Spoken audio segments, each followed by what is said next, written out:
नमस्कार दोस्तों। आप सभी विद्यार्थियों का आपके अपने YouTube चैनल एड्यू फैक्ट के प्लेटफॉर्म पे बहुत बहुत स्वागत है। दोस्तों, RO की परीक्षा को ध्यान में रखते हुए सामान्य अध्ययन से संबंधित बहुविकल्पीय प्रश्नों की जो श्रृंखला चल रही थी, उसी श्रृंखला को आगे बढ़ाते हुए आज की क्लास में हम कुछ महत्वपूर्ण प्रश्नों को सॉल्व करेंगे। तो आइए देखते हैं कि आज की क्लास में कौन कौन से प्रश्न हैं जो कि हमारी परीक्षा की दृष्टि से महत्वपूर्ण हो सकते हैं। दोस्तों, अगर हम पहले प्रश्न की बात करें तो पहला प्रश्न कहता है कि अहिया शीतकालीन महोत्सव मुख्य रूप से कहाँ पर आयोजित किया जाता है। तो अहिया शीतकालीन महोत्सव का जो आयोजन होता है ये मेघालय में होता है, आप याद रखिएगा।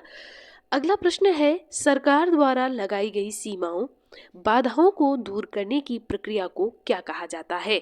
तो सरकार द्वारा लगाई गई सीमाओं और बाधाओं की प्रक्रिया को दूर करने की प्रक्रिया को उदारीकरण कहा जाता है। माउंट सिनाबंग ज्वालामुखी कहाँ पर स्थित है। तो माउंट सिनाबंग ज्वालामुखी इंडोनेशिया में स्थित है, याद रखिएगा। अगला प्रश्न कहता है कि पद्म भूषण पुरस्कार विजेता नर्तकियों में से किसे महारानी एलिजाबेथ द्वितीय के राज्याभिषेक उत्सव में प्रदर्शन के लिए बुलाया गया था। तो ये बुलाया गया था कुमारी कमला को।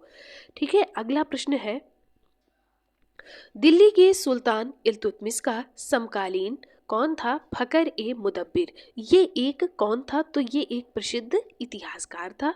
अगला प्रश्न है, ग्राम न्यायालय अधिनियम किस वर्ष लागू किया गया था। तो ग्राम न्यायालय अधिनियम 2008 में लागू किया गया था, याद रखिएगा। अगला प्रश्न कहता है कि आतिश चिनार जिन्हें फ्लेम्स ऑफ चिनार के नाम से जाना जाता है, किसकी आत्मकथा है। तो ये आत्मकथा थी शेख मोहम्मद अब्दुल्ला की।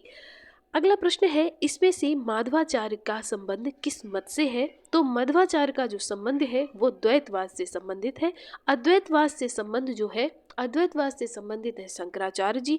विशिष्टाद्वैतवाद से संबंधित रामानंद जी हैं। और पुष्टि मार्ग से जो संबंधित है वो आपके वल्लभाचार्य जी हैं, याद रखिएगा। ये जो मत है इनसे काफ़ी क्वेश्चन बनते हैं, तो आप याद रखिएगा। इससे संबंधित एक वीडियो आपको प्लेलिस्ट पे भी मिल जाएगा जहां आपको सभी मत और उनके प्रवर्तकों को बताया गया है। तो अगर आपको वो देखना है तो आप प्लेलिस्ट पे जाइए, वहां आपको सभी मत के प्रवर्तक एक साथ एक वीडियो में मिल जाएंगे। अगले प्रश्न की तरफ चलते हैं, बाबरनामा का अंग्रेजी में अनुवाद किसने किया था। तो बाबरनामा का जो अंग्रेजी में अनुवाद किया था वो लेडेन और रस्किन ने किया था। अगला प्रश्न कहता है कि दारा शिकोह को किस स्थान पर दफनाया गया था। तो दारा शिकोह को दिल्ली में दफनाया गया था। दारा शिकोह ने बामन उपनिषदों का सिर अकबर के नाम से एक अनुवाद किया है, जिसे सिर अकबर कहा जाता है। इसमें इन्होंने उपनिषदों का अनुवाद किया है, ये भी आप याद रख सकते हैं। अगला प्रश्न है, जिंदा पीर के नाम से किसे जाना जाता है। तो ये विख्यात बात है कि औरंगजेब को जिंदा पीर के नाम से जाना जाता है। भारतीय साम्यवादी दल की स्थापना कब हुई थी। तो भारतीय साम्यवादी दल की स्थापना 1925 में की गई थी। अगला प्रश्न कहता है, द ग्रेट रिबेलियन पुस्तक के लेखक कौन है। तो यह किसकी पुस्तक है या इस पुस्तक को किसने लिखा है। तो ये अशोक मेहता की पुस्तक है, याद रखिएगा। अगला प्रश्न कहता है कि पीपुल्स प्लान अर्थात जनता की योजना का प्रारूप किसने प्रस्तुत किया था। तो ये मानवेंद्र नाथ राय ने प्रस्तुत किया था, याद रखिएगा। अगला प्रश्न है, मलमपुझा बांध कहाँ पर स्थित है। तो ये केरल नदी पर स्थित है। चेरुथानी बांध कहाँ पर स्थित है। तो ये पेरियार नदी पर स्थित है, यानी ये भी केरल में स्थित है। अगला प्रश्न है, लोमबोग जलडमरू मध्य किन दो द्वीपों के मध्य में स्थित है। तो लोमबोग जलडमरू मध्य बाली एवं लोमबोग के मध्य स्थित है, याद रखिएगा। अगला प्रश्न है, इनमें से कौन सी गर्म जल धारा है। तो ये ब्राजील की जो धारा है ये गर्म जल धारा है। अगला प्रश्न है, उत्तरी अमेरिका की सुपीरियर झील का क्षेत्र किसके लिए प्रसिद्ध है। तो जो सुपीरियर झील का क्षेत्र है वो लौह अयस्क के लिए प्रसिद्ध है, याद रखिएगा। मलावी झील कहाँ पर स्थित है। मलावी झील अफ्रीका में स्थित है। किस देश में जनसंख्या का घनत्व सबसे कम है। तो जनसंख्या घनत्व जो सबसे कम है वो मंगोलिया में है। भारतीय संविधान का कौन सा अनुच्छेद लोकसभा एवं विधानसभा के प्रतिनिधियों को निर्वाचित करने अर्थात वयस्क मताधिकार का अधिकार प्रदान करता है। तो ये अनुच्छेद 326 वयस्क मताधिकार का अधिकार प्रदान करता है। अगला प्रश्न है, पंचायती राज के संवैधानिक होने की अनुशंसा किस समिति ने की थी? तो ये ML सिंघवी ने की थी। जो समितियां बनाई गई थी, अशोक मेहता समिति ने त्रिस्तरीय पंचायती राज को करने की थी। BR मेहता भी जो समिति थी, इसने इसको संवैधानिक दर्जा प्रदान करने के लिए ML सिंघवी ने की थी। और इसने जो बलवंत राय मेहता, सॉरी, ये BR जो मेहता है ये बलवंत राय मेहता है। बलवंत राय मेहता ने त्रिस्तरीय पंचायत समिति को लागू करने की सिफारिश की थी। और आज हमारे यहाँ जो पंचायती समिति लागू है वह पंचायत समिति त्रिस्तरीय स्तर पर है, जो BR मेहता समिति के अनुशंसा पर की गई थी। तो ये तीनों बातें आप याद रखिएगा। अगला प्रश्न कहता है कि भारत में GST की शुरुआत कब से हुई? तो भारत में GST की जो शुरुआत हुई थी वो 1 जुलाई 2017 से हुई थी। उरुग्वे दौर किससे संबंधित है? तो उरुग्वे जो दौर है वो GATT और WTO दोनों से संबंधित है, याद रखिएगा। ये ABC अगर मानेंगे तो हम D मान लेंगे, जो भी है आप याद रखिएगा, GATT और WTO दोनों से संबंधित है। अगला प्रश्न कहता है कि वैज्ञानिक प्रबंधन का जनक किसे कहा जाता है? तो वैज्ञानिक प्रबंधन का जो जनक कहा जाता है वो FW टेलर को कहा जाता है। अगला प्रश्न कहता है कि नाभिकीय ऊर्जा का उपयोग किसका कारक है? तो नाभिकीय ऊर्जा का प्रयोग जो है वो ऊष्मीय प्रदूषण का कारक है। अगला प्रश्न है, इनमें से किसके लिए माध्यम की आवश्यकता नहीं होती है? तो विकिरण के लिए किसी भी तरह के माध्यम की आवश्यकता नहीं पड़ती है। इनमें से कौन कांच को गहरा नीला रंग प्रदान करता है? तो कोबाल्ट ऑक्साइड कांच को गहरा नीला रंग प्रदान करने में सहायता करता है। जैविक एवं अजैविक संगठनों के माध्यम से मध्य बिचौलिए का कार्य कौन करता है? तो जैविक और अजैविक संगठनों के मध्य उत्पादक जो होता है वो बिचौलिए का कार्य करता है। ठीक है, उत्पादक, प्राथमिक उपभोक्ता, द्वितीयक उपभोक्ता आपने पढ़ा होगा, उसी की बात यहाँ पर की जा रही है। अगला प्रश्न है, उत्तर प्रदेश की कौन सी जनजाति दीपावली को शोक के रूप में मनाती है? तो दीपावली को शोक के रूप में थारू जनजाति मनाती है, याद रखिएगा। अगला प्रश्न है, उत्तर प्रदेश में नॉलेज पार्क की स्थापना कहाँ पर की जा रही है? तो नॉलेज पार्क की जो स्थापना की जा रही है ये ग्रेटर नोएडा में की जा रही है। अगला प्रश्न है, भारत में मैथा तेल के उत्पादन में उत्तर प्रदेश का योगदान कितने प्रतिशत है?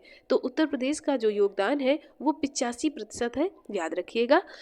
वाराणसी स्थित भारतीय सब्जी अनुसंधान संस्थान की स्थापना किस पंचवर्षीय योजना के अंतर्गत की गई थी? तो जो ये भारतीय सब्जी अनुसंधान संस्थान की जो स्थापना की गई थी ये 7वीं पंचवर्षीय योजना के अंतर्गत की गई थी। अगला प्रश्न है, उत्तर प्रदेश का राज्य चर्म विकास एवं विपणन निगम लिमिटेड 1974 कहाँ पर स्थित है? तो ये स्थित है आगरा में। अगला प्रश्न है, बॉम्बे क्रॉनिकल अंग्रेजी अखबार किससे प्रकाशित किया था? तो ये प्रकाशित किया था फिरोज शाह मेहता ने। बॉम्बे क्रॉनिकल अंग्रेजी अखबार जो है वो फिरोज शाह मेहता ने प्रकाशित किया था। अगला प्रश्न है, कैंटनबरी घास के मैदान कहाँ पर पाए जाते हैं? तो कैंटनबरी घास के मैदान जो है ये आपके न्यूजीलैंड में पाए जाते हैं। अगला प्रश्न है, 2011 की जनगणना के अनुसार कितने प्रतिशत नगरीय जनसंख्या में वृद्धि हुई है? तो 3.4% जो की वृद्धि नगरीय जनसंख्या में हुई है, याद रखिएगा। 2011 की जनगणना के अनुसार नगरीय जनसंख्या में महानगरों की जनसंख्या का कितना प्रतिशत है? तो 42.61% है महानगरों की जनसंख्या का। भारतीय संविधान में विधानसभा की संरचना किस अनुच्छेद में है? तो विधानसभा की जो संरचना है वो अनुच्छेद 170 में है। अगला प्रश्न है, भारत में प्रवर्तन निदेशालय जिसे ईडी भी कहते हैं की स्थापना कब हुई थी? आजकल ईडी खूब चर्चा में है तो इसलिए आप याद रखिएगा, प्रवर्तन निदेशालय की स्थापना कब हुई थी? तो ये हुई थी 1956 में। भारत में लोकपाल एवं लोकायुक्त की स्थापना का सुझाव किसने दिया था? तो लोकपाल और लोकायुक्त की जो स्थापना का सुझाव दिया था वो मोरारजी देसाई जी ने दिया था। भारत में प्रथम प्रशासनिक सुधार आयोग की स्थापना कब हुई थी? तो प्रथम प्रशासनिक सुधार आयोग की स्थापना 1966 में हुई थी। अगला प्रश्न है, पंचायत में महिलाओं का 1/3 आरक्षण किस अनुच्छेद में वर्णित है? तो 1/3 आरक्षण अनुच्छेद 243 घ में वर्णित है। अगला प्रश्न है, इनमें कौन सा मरकरी का अयस्क है? तो सिनेबार जो है वो मरकरी यानी Hg का अयस्क है।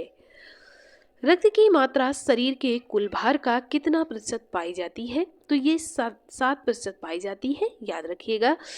उत्तर प्रदेश में लोकायुक्त के पदधारण की अवधि कितने वर्ष की होती है? तो लोकायुक्त की जो अवधि होती है वो 8 वर्ष की होती है।